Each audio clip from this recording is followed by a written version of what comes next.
Can you help with the cleanup? I gently asked my mother-in-law, hoping for a positive response. I'm not your real mother. Clean up without complaining. It's audacious of you to ask, considering your position as a daughter-in-law, she snapped. I couldn't hide my shock as Shelley's warm smile vanished, replaced by a cold, unyielding stare. You must be joking, right? I whispered, my heart racing. Why would I be joking? Shelley replied with a smile. As the tension in the room thickened, I realized that my perfect life was falling apart before my eyes. My name is Kathleen. I met Elijah at my part-time job during my student years, and we quickly became close. After dating for 5 years, we decided to marry. Elijah and I worked at the same manufacturing company, and our days were busy.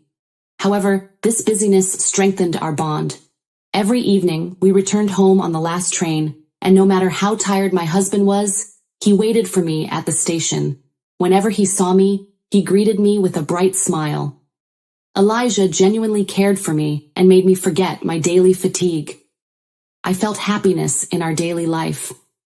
Both of my parents had passed away, leaving behind a considerable inheritance. We had been living without using that inheritance, planning to save it for our future needs. One day, on our way home, Elijah asked, Kathleen, my parents want to visit tomorrow. Is that all right? I felt a twinge of nervousness, but replied with a smile, Of course, they're always welcome. My in-laws, who lived nearby, occasionally visited our house. We had a close relationship and mutual trust. They treated me like their own daughter, and I cherished them as my real family.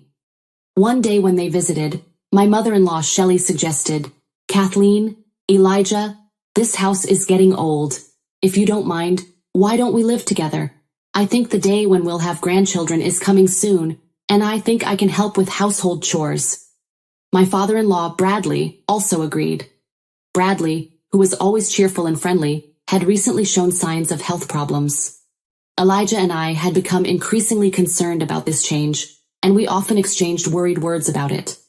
Living together could also deepen our family bond. I thought our home would become livelier, and there would be more things to look forward to in life. That proposal sounds wonderful to me. However, this house might become a bit cramped. Let's discuss how we can all comfortably live together in more detail, I suggested, and Elijah nodded in agreement. Shelley added with a smile, Kathleen, you have an inheritance from your parents, right? How about using it to build a wonderful house? I was taken aback, as I hadn't mentioned the inheritance to her. I had always thought it wasn't something to share in detail with others, so when my mother-in-law brought up the topic, I was a bit taken aback. Moreover, I felt a slight discomfort when she mentioned how she intended to use the inheritance. However, even though I had hesitated to spend a large amount of money until now, I began to think that perhaps it was finally the right time to do so. Considering the enthusiastic faces of Elijah and my in-laws, I thought my parents would have supported this idea. In that case, how about building the best house together? I proposed enthusiastically. We decided to build a new 2-family home. The construction went smoothly, and our new life together began. Our home was filled with laughter and warmth. I felt happiness in this kind of life when I came home tired from work at night. Shelley would have warm food ready and wait for me. My father-in-law would join in, and we'd enjoy drinking together late into the night more often. Every day felt special, and I truly thought I made the right choice living together in this house. But life is unpredictable. My father-in-law's health began to decline gradually. While it wasn't life-threatening, he decided to move into a nursing home because he didn't want to be a burden to us. Although it wasn't that far away, when we could no longer hear his cheerful voice at home, we inevitably felt a sense of loneliness. Shelley and I made it a point to visit him frequently. In the midst of this, Elijah had to go overseas for work. He said, It's only for a little while. It might be refreshing for you to spend some time alone with Mom. I'm sure she's relying on you too. I'll be back soon. Behind those words, I could feel his thoughtfulness. Indeed, the days spent alone with Shelley were refreshing and had their own kind of fun. However, such days didn't last long. One day, Shelley suddenly came up with a massive shopping list. I was surprised and asked, Wait, are you going to buy all of this? What are you planning? Shelley responded with a smile. I've decided to have a little party with some neighborhood friends today. Can you help? I readily agreed and joined in with the preparations. After shopping for the requested items and returning home, Shelley asked me further, "Can you please help with the cooking?" It seemed like a lot of work, but I thought that if we worked together, we would have a good time, so I agreed to help. Eventually, we finished preparing for the guests, and they started to arrive one after another. Then Shelley said, "Thank you, we'll take it from here," and started the party. Feeling out of place, I reluctantly decided to spend some time outside. When I returned home after a while, the party hadn't been cleaned up yet, and Shelley was leisurely enjoying the TV. Seeing this, I became a little irritated and asked, "Can you help with the cleanup?" To my surprise, Shelley, who had always been kind, responded sternly, "I'm not your real mother. Clean up without complaining. It's audacious of you to ask, considering your position as a daughter-in-law." I couldn't hide my shock. I had been living what felt like a dream, and I was astounded by Shelley's sudden change in attitude. Her warm smile, which I had grown accustomed to, vanished in an instant, replaced by the coldness of her words. "I've been kind to you only because Elijah likes you. He values you more than me," which I didn't particularly appreciate. I knew about the inheritance matter, and I've always pretended to be the ideal mother-in-law. I had planned to continue this facade for decades, but fortunately, the circumstances changed sooner than expected, so I feel relieved, she concluded. Hearing Shelley's words, I was stunned, barely managing to remain standing. "You must be joking, right?" I asked, hoping her response would reassure me. She smiled and replied, "Why would I be joking? Even after you married Elijah, I never considered you a real family member. Thank you for providing this wonderful house, but from now on, you will respect my opinions. If you can't, then please leave. This house belongs to us. Your room will be used as a guest room, and you can sleep in the storage space under the stairs. There should be just enough room for you to lie down comfortably." That night, cleaning up after the party with tears streaming down my face was the hardest thing I had ever done. I wondered what all her previous warmth had been about. As days went by, Shelley's changed behavior significantly increased my stress. Despite that, I took on more and more household responsibilities to meet her expectations. No matter how busy I was, Shelley never helped. Returning home late from work, I'd find the remnants of her tea parties with her friends. Cleaning up after these gatherings became my established duty. While tidying up, time would fly, and considering the breakfast preparations for the next morning, I had to cut down on sleep. Yet I persisted with household chores. Receiving complaints on the rare days I couldn't prepare breakfast became a routine. One day, I accidentally overheard Shelley bad-mouthing me to her friends. Hearing her mock me while laughing, I felt profound sadness and anger. Gradually, the emotional toll became unbearable, so I requested temporary leave from my job. Though I still faced verbal abuse and endless chores at home, the daytime gave me brief respite. Then one day, after finishing my chores early and huddling in the storage space under the stairs, I heard Shelley return with someone. It was Neil, a local resident, and a familiar face as he is one of Elijah's friends. Ever since my father-in-law had moved into a nursing home, the time Shelley and Neil spent together increased, hinting at something more than just friendship.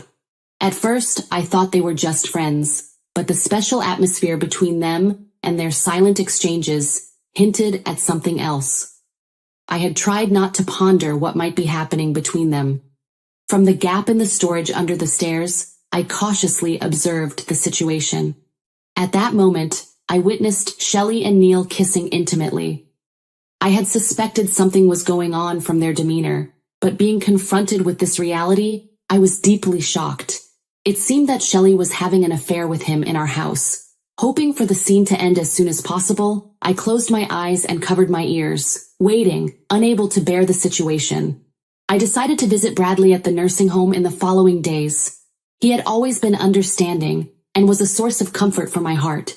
Before leaving the house, Shelley saw me and asked, "Are you going out somewhere?"